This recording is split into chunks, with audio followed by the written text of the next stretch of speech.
சென்னை வால்டாக்கிஸ் தியேட்டரில் 1945இல் நடிகர் வி.கே. ராமசாமி அவர்கள் நாடகம் நடத்தி வந்தார். அவரது நாடகத்தை காண எம்ஜிஆர் அவர்கள் வருவார்.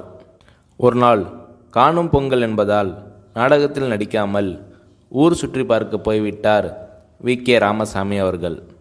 மறுநாள் நாடகம் பார்க்க வந்த எம்ஜிஆர் அவர்கள், எங்கே நேற்று காணோமே என்று வி.கே. ராமசாமி அவர்களிடம் விசாரிக்க, ஊரை சுற்றி பார்க்க போனேன், ஆனால் கோட்டையை மட்டும் பார்க்க முடியலை. போலீஸ் துப்பாக்கி எல்லாம் வச்சிருக்கான், சுட்டு போடுவானாம் என்று சொல்லி பயந்தாராம் வி.கே. ராமசாமி அவர்கள். இது நடந்தது 1945இல். அப்போது எம்ஜிஆர் அவர்கள் சின்ன சின்ன வேடங்களில் சினிமாவில் நடித்து வந்த காலம்.